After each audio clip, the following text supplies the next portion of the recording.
Hadirin dimohon berdiri. Yang Mulia Majelis Hakim Konstitusi memasuki ruang persidangan.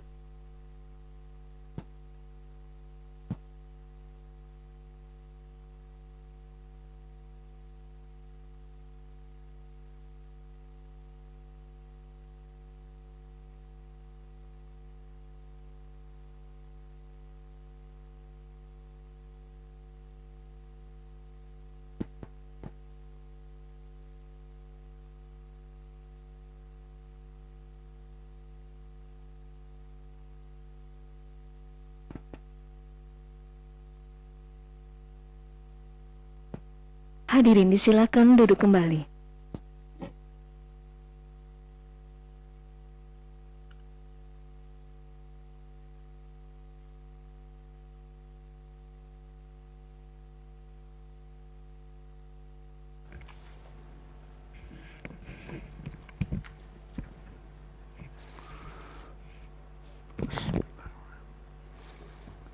Sidang dibuka dan dinyatakan terbuka untuk umum. Assalamualaikum warahmatullahi wabarakatuh. Selamat pagi, salam sejahtera untuk kita semua. Pagi hari ini sidang lanjutan untuk perkara nomor 38 tahun 2021 dengan agenda mendengar keterangan saksi dari pihak terkait Dewan Pers untuk kehadiran para pihak, semua hadir kecuali DPR. Ada 3 orang saksi yang akan didengar. Sebelum kita dengar, diambil sumpah dulu. Untuk yang beragama Islam yaitu Pak Bambang Sadono dan Pak Teguh Santosa. Mohon yang mulia Pak Wahid untuk menuntun, kemudian untuk Ibu Maria Dian, mohon yang mulia Pak Manahan. Dipersilakan berdiri untuk Pak Bambang dan Pak Teguh. Silakan yang mulia Pak Wahid. Terima kasih Yang Mulia Ketua. Untuk Pak Dr. Bambang Sadono sudah siap dengan jurus sumpah. Kemudian Pak Teguh Santosa. Pak Teguh Santosa sudah ada? Izin Yang Mulia, Pak Teguh Santosa sedang di mobil, sedang dalam perjalanan. Jadi belum sampai ke ruangan Dewan Pers. Ya, nanti untuk Pak Teguh menyusul kalau sudah waktunya ya. Ya. Pak Bambang untuk mengikuti lapas yang saya tuntunkan. Tangannya lurus ke bawah. Bismillahirrahmanirrahim. Bismillahirrahmanirrahim. Demi Allah, saya bersumpah sebagai saksi saya bersumpah sebagai saksi akan memberikan keterangan yang sebenarnya, akan memberikan keterangan yang sebenarnya, tidak lain dari yang sebenarnya. tidak lain dari yang sebenarnya. Baik, terima kasih. Silakan duduk kembali. Saya kembalikan ke Yang Mulia Ketua. Terima kasih Yang Mulia. Lanjut ke Ibu Maria Dian. Yang Mulia Pak Manahan, disilakan. Baik, terima kasih Yang Mulia Pak Ketua. Pada Ibu Maria Dian Adriana ya, agama Katolik ya. Baik, tiga jari ke atas dan mengikuti lafaz janji yang saya tuntunkan. Saya berjanji sebagai saksi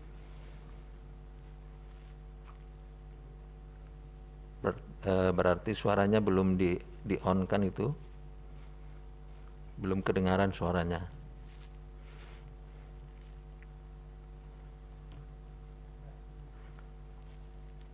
Tolong dites. Belum kedengaran.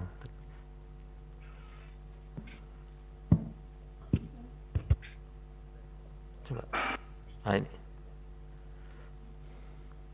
Yes. Baik, sudah kedengaran. Kita mulai ya. Tolong diikuti. Saya berjanji sebagai saksi Saya berjanji sebagai saksi akan memberikan keterangan yang sebenarnya, akan memberikan keterangan yang sebenarnya, tidak lain dari yang sebenarnya. tidak lain dari yang sebenarnya. Semoga Tuhan menolong saya. Semoga Tuhan menolong saya. Terima kasih. Saya kembalikan kepada Yang Mulia Pak Ketua. Terima kasih Yang Mulia. Kita langsung mendengar keterangan Pak Bambang. Dipersilakan Pak Dr. Bambang. Ya, terima kasih Ketua dan anggota Majelis Hakim yang mulia. Nama saya Bambang Sadono, saya mantan Panitia Kerja Undang-Undang Pers, Undang-Undang Nomor 40 tahun 99. Karena itu saya menjalani langsung melihat dan mendengar proses pembahasan undang-undang ini. Undang-Undang Pers 4099 mempunyai karakter yang reformis, khas, dan idealistik. Reformasi secara masif yang terjadi tahun 1998 itu langsung ditindaklanjuti dengan kelahiran Undang-Undang Pers tahun 99 bersamaan dengan undang-undang reformis yang lain seperti undang-undang tentang HAM, sistem peradilan, otonomi daerah dan sebagainya. Jadi ini adalah undang-undang yang sangat reformis yang dalam bahasa akademisnya disebut undang-undang yang responsif. Nah, mohon maaf saya mau menampilkan share screen. Ya. Undang-undang ini lahir dengan semangat reformasi yang sangat kental, bukan saja untuk melepaskan diri dari sistem pers yang sangat didominasi oleh kekuasaan pemerintah, tetapi juga sekaligus untuk mengakhiri kasus-kasus pemberedelan pers yang pada waktu itu terakhir ditandai dengan pemberedelan Tempo, Detik, Editor yang sangat menghantui pers Indonesia pada saat itu. Nah, Majelis Hakim yang mulia, semangat kemerdekaan pers sebagai turunan dari hak asasi manusia justru tidak diambil dari Undang-Undang Dasar 1945, tetapi dari ketetapan MPR nomor 17 tahun 98 tentang HAM yang langsung mengambil dari semangat Konvenan Internasional tentang hak sipil dan politik. Semangat ini pula yang ada pada Undang-Undang HAM, Undang-Undang 3999. Justru pasal-pasal yang sudah ada di Undang-Undang Pers inilah ya, yang kemudian diangkat, diadopsi ketika Undang-Undang Dasar 1945 di amandemen. Jadi artinya bahwa semangat Undang-Undang Pers ini mendahului apa yang kemudian dikokohkan di dalam Undang-Undang Dasar setelah amandemen. Nah, Undang-Undang Pers ini sangat unik, bukan saja dibahas panja dalam waktu yang sangat pendek, yaitu 15 hari, tetapi pembahasan juga dikawal sepenuhnya oleh masyarakat pers, dan salah satu bukti otentiknya adalah sebuah buku tebal yang ini saya tampilkan, yaitu buku yang merekam proses pembicaraan selama pembahasan yang secara teknis biasanya disebut sebagai Memori van Toelichting yang disiapkan oleh Indonesia Media Law dan Policy Center ini tebalnya 1.200 halaman. Sepanjang sepengetahuan saya tidak banyak atau bahkan mungkin tidak ada selain undang-undang ini yang ada Memori van Toelichting-nya. Nah, kemudian yang juga menarik dari sisi legal drafting, Majelis yang mulia, bahwa tidak ada pendelegasian untuk membentuk peraturan pelaksanaan pada pemerintah. Ya, jadi biasanya setiap undang-undang ada peraturan pelaksana, apakah itu peraturan pemerintah, peraturan menteri dan sebagainya. Tetapi semua adalah selesai di undang-undang. Ya, ini merupakan trauma dari undang-undang pers sebelumnya yang ketika diberi kewenangan untuk membuat peraturan pelaksana ternyata menyimpang dari semangat undang-undang yang ada. Nah, jadi singkat kata, Undang-Undang 4099 bukan saja membalikkan semangat kemerdekaan pers pada saat itu, tetapi sekaligus juga dalam bahasa saya, ini adalah mosi tidak percaya kepada pemerintah sebelumnya dalam mengelola pers, juga dinyatakan dalam bentuk revolusi dalam legal drafting ini.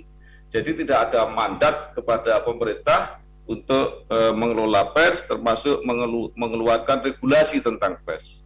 Nah, kemudian salah satu medan ekspresi untuk menyatakan perubahan semangat dalam mengelola kemerdekaan pers itu ada dihadirkannya institusi Dewan Pers dengan semangat baru. Artinya Dewan Pers diperbaharui ya, oleh semangat pembentukannya. Ya. Jadi Dewan Pers yang sudah pernah diatur di dalam Undang-Undang 21 1982, nah, semua secara ex officio diketahui oleh Menteri Penerangan pada waktu itu, tugasnya sekedar tukang stempel apa yang dikehendaki kebijakan pemerintah, dirubah sepenuhnya oleh Dewan Pers dalam Undang-Undang 40 tahun 99 ini. Nah, jadi betapa bedanya Undang-Undang Pers sebelumnya dengan Undang-Undang Pers yang baru, itu bisa dilihat mengenai misalnya bagaimana cara menjalankan tugasnya yang lama sepenuhnya diatur oleh pemerintah, tetapi Dewan Pers yang baru ini adalah mengatur dirinya sendiri. Ya, jadi ini perbedaannya. Jadi salah satu misi reformasi dari Undang-Undang 4099 ini adalah menghilangkan kekuasaan pemerintah untuk mengendalikan media, termasuk kewenangan yang diberikan oleh peraturan pemerintah dalam segala trik regulasinya yang akhirnya pernah memberangus dan mematikan media, terutama surat kabar dan majalah pada waktu itu. Karena kemungkinan untuk menjadi penentu nasib media itu sudah tidak ada, maka Departemen Penerangan bahkan pemerintah tidak relevan lagi dalam mengatur kehidupan media atau pers di Indonesia.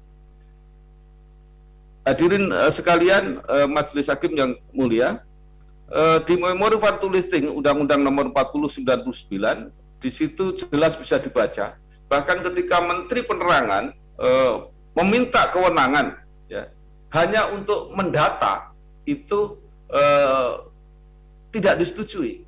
Nah, kemudian pertanyaannya, lalu siapa yang menggantikan pemerintah, termasuk untuk mendata media dan pers? Jawabannya tidak ada pilihan lain, itu harus dilakukan oleh Dewan Pers. Karena satu-satunya lembaga yang dicantumkan di dalam undang-undang ini adalah Dewan Pers.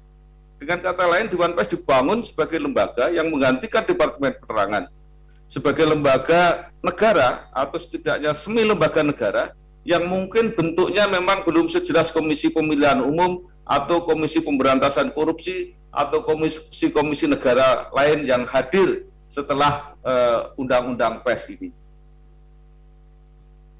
Nah, Dewan Pers ini harus bisa mewakili masyarakat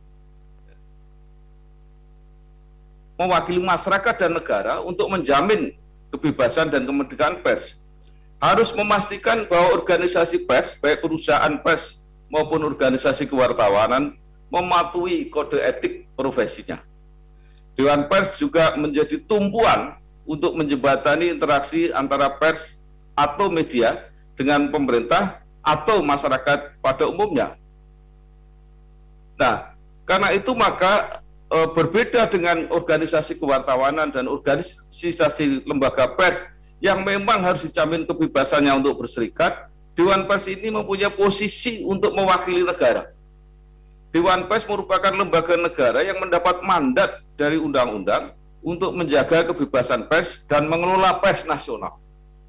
Dewan Pers menjembatani komunikasi di internal masyarakat pers maupun antara pers dengan pemerintah atau pers dengan masyarakat.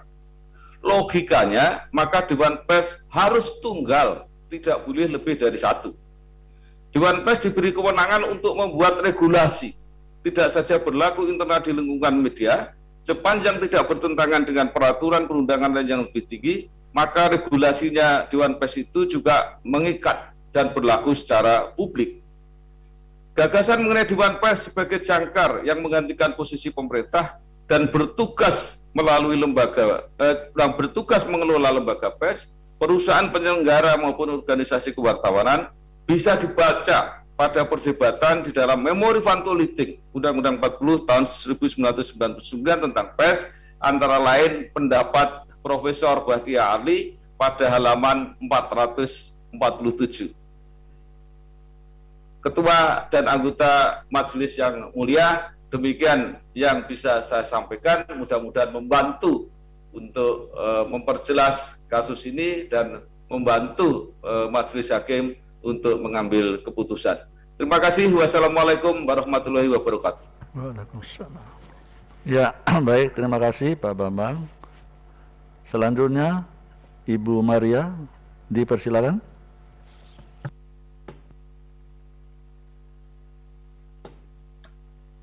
Selamat pagi, Majelis Hakim yang mulia.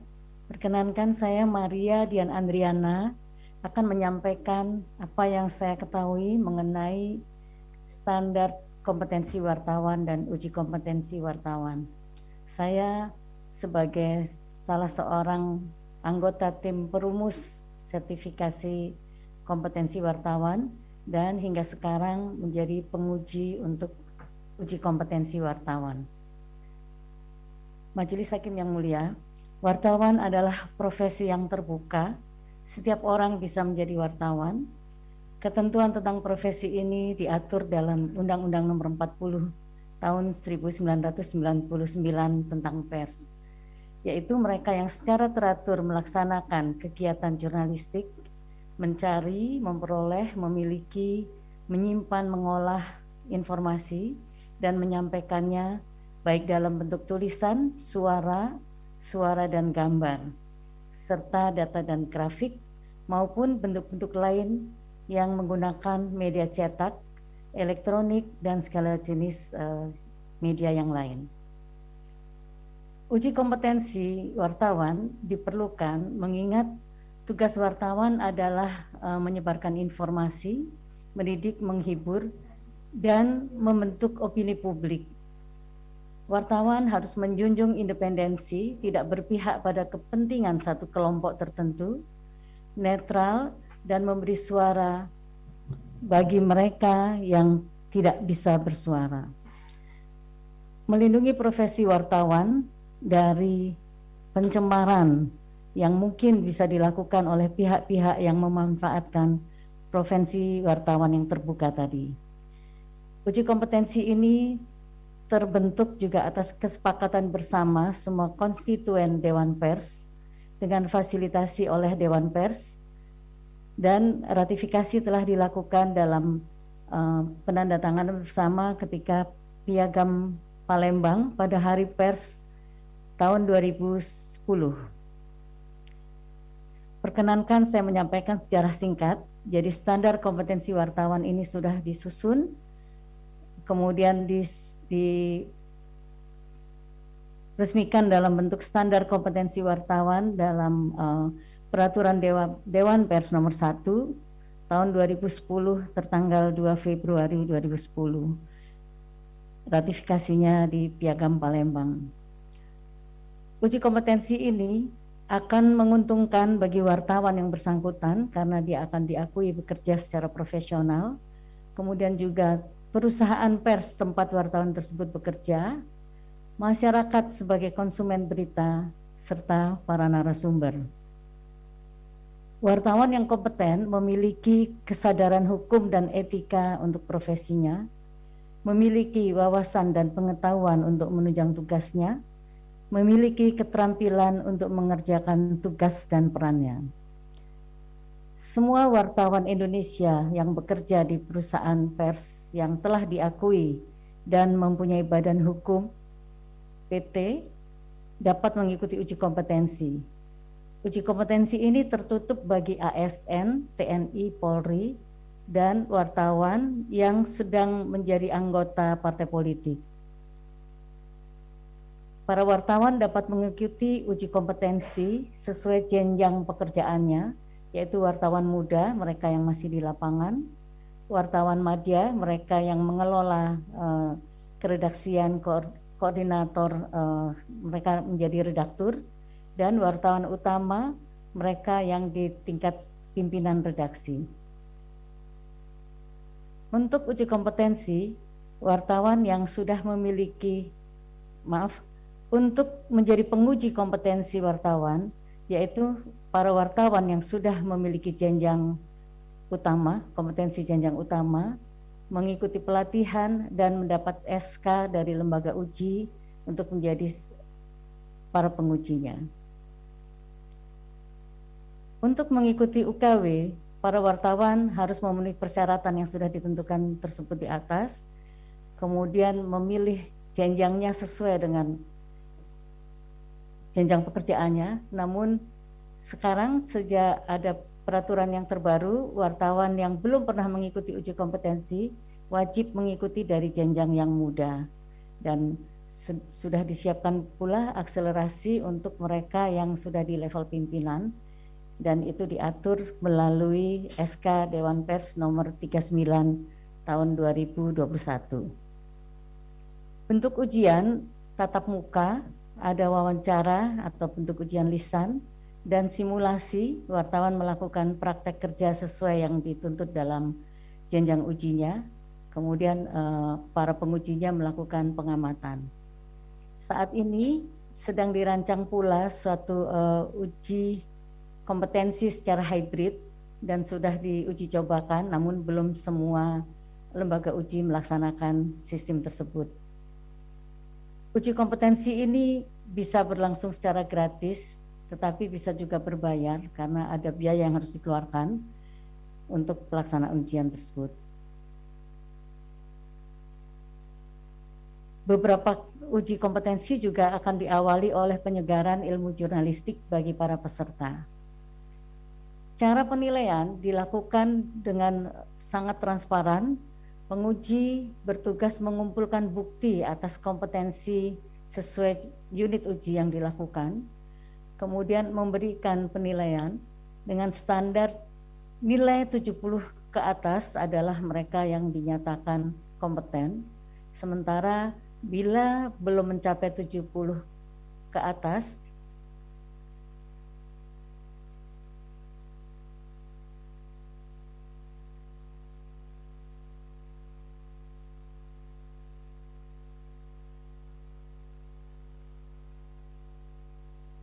izin, suaranya saya tidak bisa mendengar. Memang kami juga nggak dengar.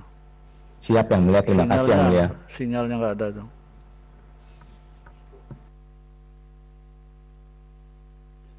Izin Bapak, sedang kami kembali lagi. Izin. Gimana? Kamu din? Gimana? Apa mic-nya? Iya belum, sinyalnya.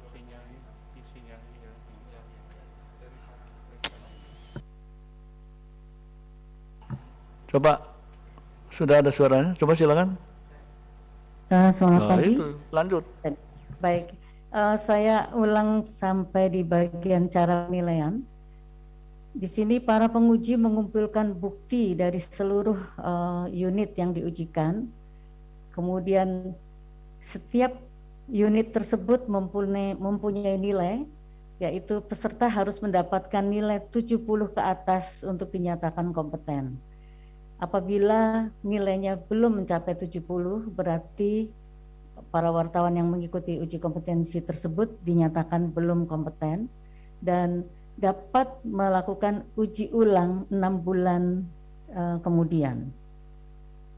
Mereka yang dinyatakan kompeten adalah wartawan yang mampu melaksanakan tugas atau menghasilkan karya sesuai mata uji yang diberikan.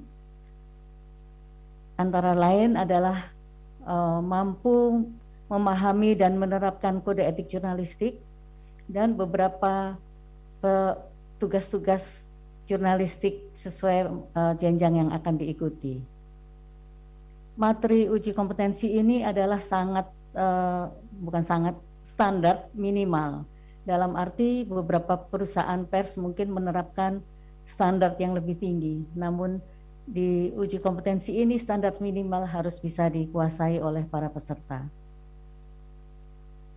Biasanya para peserta yang gagal atau dinyatakan belum kompeten adalah mereka yang mangkir dari ujian atau terlambat datang ketika ujian berlangsung, tidak mengikuti salah satu dari 10 atau 11 unit yang diujikan, gagal membuktikan kemampuan tugas sesuai unit yang diujikan, atau melakukan pelanggaran berat yang dibuktikan dalam pengujian, misalnya melakukan plagiarisme atau melaksanakan ujian dengan bantuan orang lain. Praktek seperti itu memang juga diketemukan dan bisa dibuktikan. Kadang-kadang peserta juga tidak fokus ketika mengerjakan tugasnya, sehingga karena itu pelaksanaan uji kompetensi biasanya lebih banyak dilakukan dengan sangat ketat dan diawasi langsung oleh para penguji. Para peserta diharapkan mengumpulkan nilai 70 tahun ke atas, yaitu 70 ke atas, dengan standar pengetahuan yang dasar dan kemampuan yang dasar itu akan dianggap 70. Kalau peserta bisa melebihi kemampuannya di atas yang standar, akan dapat nilai yang lebih tinggi. Dengan cara ini para peserta juga akan dapat mengukur kemampuannya dan melihat nilai yang diberikan oleh penguji adalah sudah sesuai. Apa yang bisa dilakukan oleh para wartawan yang sudah mendapatkan kompetensi, yaitu mereka akan memiliki akses liputan yang lebih luas, memudahkan aktivitas di organisasi profesi masing-masing. Pemilik kartu utama sekarang menjadi syarat untuk menjadi pemimpin redaksi. Seorang wartawan harus memiliki kartu sertifikat dengan jenjang utama. Kira-kira seperti itu yang bisa saya sampaikan, Majelis Hakim. Ya, sudah cukup ya. Baik, untuk Pak Teguh Santosa nanti bisa didengar pada sidang yang akan datang. Sudah hadir, izin Majelis yang mulia. Pak Teguh sudah hadir? Boleh. Udah, nanti sidang berikutnya. Udah terlambat ya. Kan jam 9 disuruh. Ya.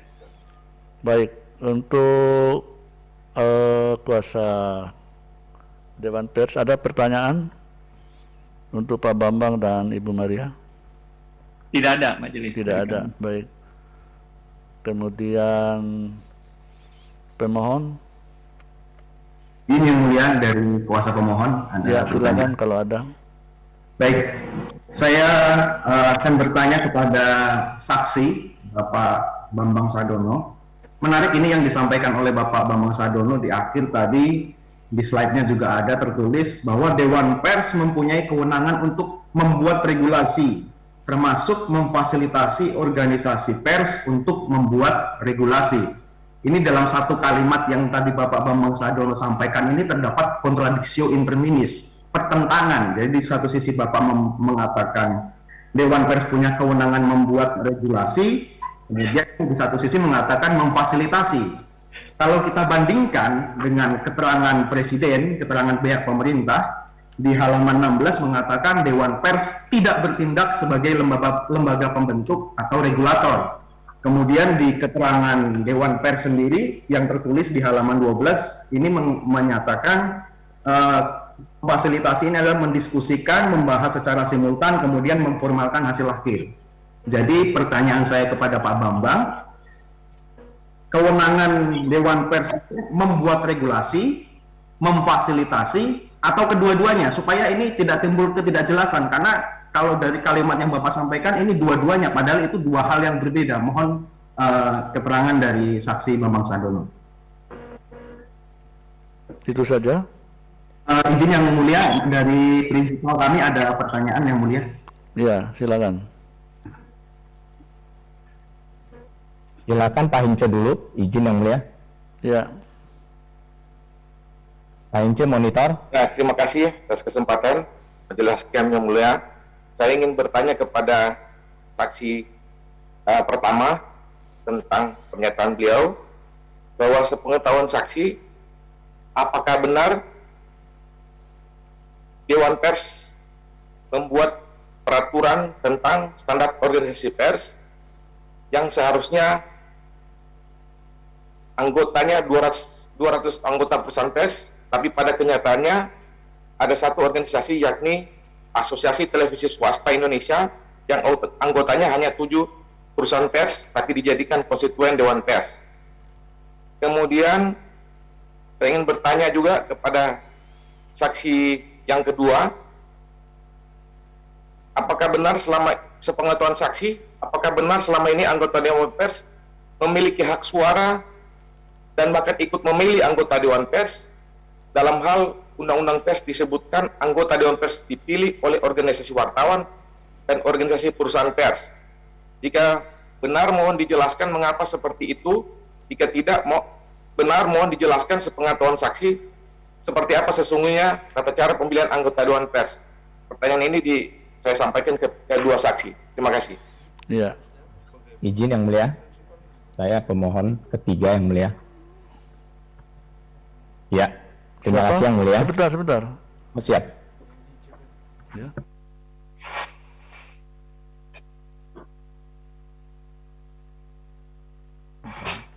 Ini pemohon juga ya, silakan. Siap yang mulia, terima kasih yang mulia. Mohon izin saya bertanya langsung kepada dua saksi. Tadi saksi pertama Pak Bambang ada menyatakan Dewan Pers harus tunggal, kemudian Ibu Dian menyebutkan tentang uji kompetensi. Ini berkaitan dengan pertanyaan saya.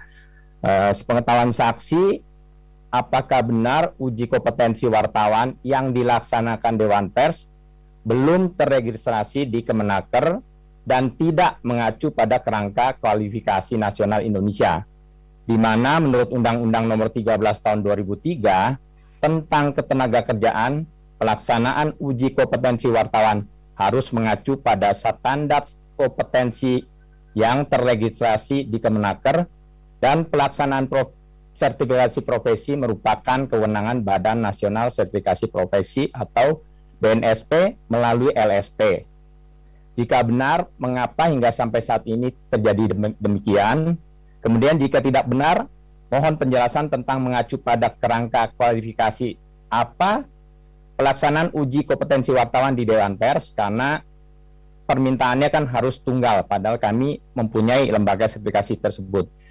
Kedua, sepengetahuan saksi, apa landasan hukum Dewan Pers sebagai fasilitator memberi lisensi kepada lembaga swasta atau organisasi pers dan media sebagai pelaksana sertifikasi profesi, sebab hal tersebut merupakan kewenangan BNSP melalui LSP, lembaga sertifikasi profesi, yang landasan hukumnya sangat jelas hingga ada 10.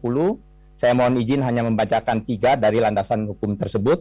1. Undang-Undang Nomor 13 Tahun 2003 tentang Ketenagakerjaan.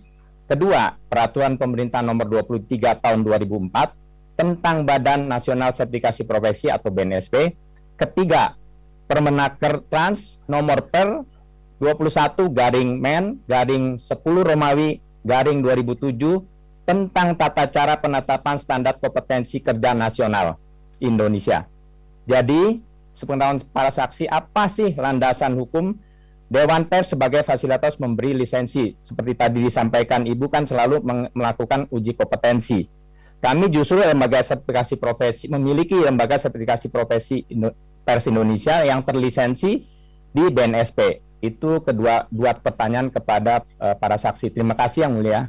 Ya, baik. Sekarang kuasa Presiden ada pertanyaan.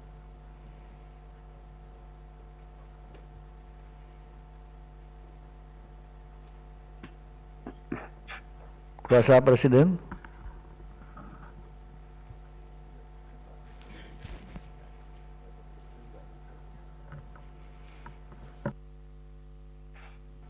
Kuasa Presiden. Mohon izin yang mulia, dari kuasa Presiden tidak ada pertanyaan. Tidak ada ya. Baik, dari meja hakim yang mulia Prof. Eni silakan. Terima kasih. Saya ke Pak Bambang saja langsung. Klarifikasi saja Pak Bambang ya. Tadi Pak Bambang menyampaikan bahwa Dewan Pers ini adalah lembaga negara. Itu diatur di mana Pak itu Pak? Karena Ya. dalam pasal 15 itu yang ada adalah Dewan Pers yang independen begitu. Apakah itu di memori fund to lifting atau di mana tadi? Minta diklarifikasi nanti Pak ya. Terima kasih. Ya, cukup ya. Silakan Yang Mulia. Ya, kalau tidak ada lagi. Sekarang Pak Bambang. Baik, terima kasih Yang Mulia dan para kuasa penggugat, kuasa pemerintah dan pihak terkait. Sekali lagi saya menyampaikan bahwa saya adalah saksi di dalam proses pembuatan dan pembahasan undang-undang ini. Jadi saya hanya akan bicara sepanjang yang saya alami dan saya ketahui, saya lihat prosesnya, saya lihat semangatnya. Jadi salah satu hal yang mohon menjadi pertimbangan adalah bahwa undang-undang ini bersemangat untuk memindahkan pengelolaan media atau pers itu yang dulu dari pemerintah ke Dewan Pers. Nah, jadi tidak ada lembaga lain yang diberi kewenangan untuk menjalankan tugas-tugas pemerintah sebelumnya itu kecuali Dewan Pers yang dicantumkan di situ. Karena itu konsekuensinya tidak dibuat peraturan perintah pembuatan peraturan pelaksana oleh pemerintah seperti lazimnya yang sering dilakukan. Jadi undang-undang ini selesai pengaturan di Dewan Pers. Jadi Dewan Pers adalah lembaga yang dibentuk oleh undang-undang. Jadi tadi saya katakan mungkin karena ini pertama kali sejak reformasi, undang-undang pertama yang dibuat tahun 99, mungkin bentuknya tidak sejelas undang-undang berikutnya yang kemudian seperti KPU, seperti KPK dan lembaga-lembaga lain yang banyak sekali. Nah, tentu untuk melaksanakan tugasnya itu Dewan Pers diberi kewenangan untuk membuat regulasi. Karena tidak mungkin bagaimana dia menjalankan tugasnya kalau tidak membuat regulasi. Dan itu sekarang sudah kita ketahui itu adalah praktek ketatanegaraan yang lumrah sekarang. Sudah kita terima di hukum tata negara kita bahwa setelah undang-undang kemudian lembaga-lembaga yang dibentuk oleh undang-undang itu ya terserah istilahnya, kalau saya menamakan itu lembaga negara karena lembaga yang dibuat oleh undang-undang. Kalau tidak, itu Dewan Pers akan dikatakan sebagai lembaga apa? Ya, karena itu adalah satu-satunya yang disebut di dalam undang-undang itu. Nah, tadi memfasilitasi itu karena undang-undang yang akan mengatur apa itu pada perusahaan pers atau itu lembaga kewartawanan itu dibicarakan dengan yang bersangkutan. Tetapi bentuk akhirnya itu kan peraturan Dewan Pers. Nah, jadi artinya bahwa yang membuat akhirnya itu adalah Dewan Pers, walaupun prosesnya itu mungkin dibicarakan, didiskusikan, mendengar usul dan sebagainya dari lembaga organisasi kewartawan maupun lembaga pers. Kemudian kenapa ini harus tunggal? Karena itu mewakili kepentingan negara, ya, termasuk di dalamnya tentu kepentingan yang ada hubungannya dengan pemerintah, karena dulu ini dilakukan oleh pemerintah. Tidak mungkin kalau lembaga itu lebih dari satu. Jadi nggak ada lembaga-lembaga yang diberi kewenangan oleh undang-undang ya mewakili kepentingan publik, mewakili kepentingan negara itu lebih dari satu. Ya. Nah, inilah yang bisa saya sampaikan. Nah, perkara Dewan Pers akan mengatur tugas-tugasnya. Ya, bagaimana membuat ketentuan mengenai organisasi pers yang dianggap layak memenuhi syarat dan organisasi kewartawanan itu sepenuhnya diserahkan kepada Dewan Pers. Ya, jadi saya tidak mau berbicara mengenai bagaimana Dewan Pers melaksanakan itu karena undang-undang ini memberi kewenangan sepenuhnya kepada Dewan Pers sebagai pengganti lembaga pemerintah. Saya kira itu yang mulia, mudah-mudahan membantu menjelaskan. Terima kasih. Ya, baik. Lanjut Ibu Maria, silakan. Baik, terima kasih. Saya juga akan menjawab seperti apa yang saya ketahui selama ini. Yang pertama adalah niat dari standar uji kompetensi ini dicetuskan oleh insan pers sendiri, dan kemudian Dewan Pers memfasilitasi untuk menyusun standar kompetensi wartawan ini sesuai dengan bab 5 pasal 15 huruf F Undang-Undang Nomor 40 tahun 1999. Dalam prosesnya, penyusunan ini diawali dengan diskusi bersama, mengundang banyak pihak, termasuk dari BNSP pada saat itu juga hadir, kemudian dari Kementerian Kominfo hadir juga, dan seluruh konstituen Dewan Pers, yaitu terdiri dari unsur wakil dari perusahaan dan organisasi profesi. Kemudian ini disusun dan penyusunannya cukup lama karena banyak hal yang harus dibicarakan, menyesuaikan dengan kebutuhan redaksi. Jadi saya kira ini sudah sangat sesuai. Saya tidak bisa menjawab yang lain di luar yang saya tidak ketahui. Terima kasih. Baik. Untuk pihak terkait PBI, apakah akan mengajukan ahli atau saksi? PBI?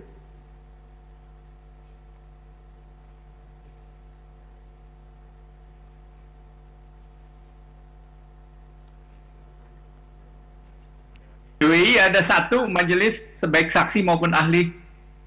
Oh, jadi satu ahli dan satu saksi. Ya. Iya, baik. Jadi nanti sekaligus untuk mendengar keterangan saksi dari Dewan Pers masih satu lagi.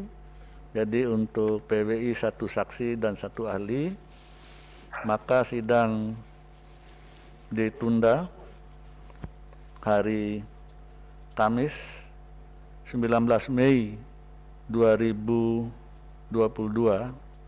jam 11.00 untuk mendengar keterangan satu orang saksi dari Dewan Pers, kemudian satu saksi dan satu ahli dari PWI. Dengan demikian sidang selesai dan ditutup. Hadirin dimohon berdiri. Yang Mulia Majelis Hakim Konstitusi meninggalkan ruang persidangan.